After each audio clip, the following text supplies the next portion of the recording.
বাংলাদেশ ক্রিকেটের সবচেয়ে বড় তারকা সাকিব আল হাসানকে ঘিরে বিতর্ক যেন থামছেই না। দেশের মাটিতে তার ফেরা এবং জাতীয় দলে পুনরায় অন্তর্ভুক্তি, এই দুই বিষয় নিয়ে দীর্ঘদিন ধরে চলছে আলোচনা এবং সমালোচনা। সম্প্রতি এক সাক্ষাৎকারে এসব ইস্যুতে নিজের অবস্থান ব্যাখ্যা করেন সাকিব নিজেই। এর মধ্যেই বুধবার বিপিএলের টেকনিক্যাল কমিটির আহ্বায়ক এবং জাতীয় দলের সাবেক অধিনায়ক রকিবুল হাসান সাকিবকে নিয়ে গুরুত্বপূর্ণ মন্তব্য করেন, যা নতুন করে আলোচনার জন্ম দিয়েছে।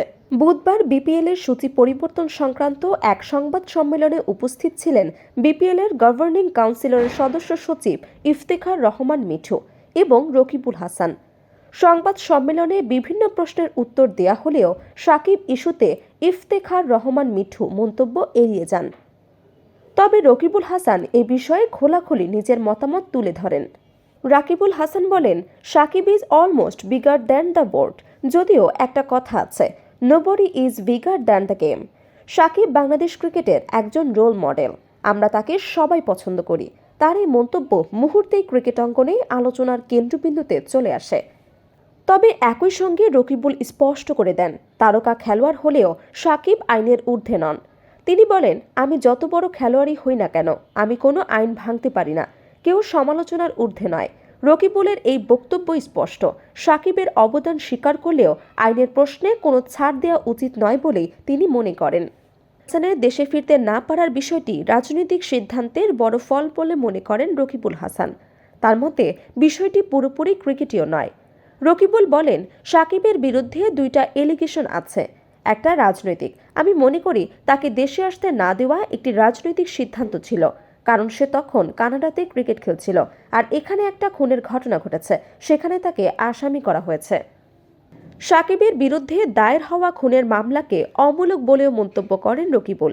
তার ভাষায়, এই মামলাটা পুরোপুরি অমূলক বলে আমি মনে করি। একজন আন্তর্জাতিক ক্রিকেটার দেশের বাইরে থাকাকালীন এমন একটি মামলায় তার নাম জড়ানো তিনি অবিশ্বাস্য এবং অযৌক্তিক বলে উল্লেখ করেন। এর আগে সদস্য সাবেক ক্রীড়া উপদেষ্টা সামাজিক যোগাযোগ মাধ্যমে ফেসবুকে দেওয়া এক পোস্টে বলেছিলেন, তিনি বাংলাদেশ ক্রিকেট বোর্ডকে অনুরোধ করবেন যেন সাকিব আবারও জাতীয় দলে খেলতে না পারেন। বিষয়টি নিয়েও প্রতিক্রিয়া জানান রকিবুল। তিনি বলেন, যদি উনি সত্যি এটা বলে থাকেন তাহলে এই ধরনের মন্তব্য করা উচিত নয়, এটা খুবই দুর্ভাগ্যজনক। রকিবুলের মতে এমন বক্তব্য ক্রিকেট ও খেলোয়াড় দুটোর জন্যই নেতিবাচক বার্তা দেয়। সাকিব আল হাসান বাংলাদেশ ক্রিকেটের ইতিহাসের অন্যতম সফল এবং প্রভাবশালী ক্রিকেটার। তার ব্যাটিং, বোলিং, অলরাউন্ডার পারফরমেন্স বহু ম্যাচে বাংলাদেশকে জয় এনে দিয়েছে।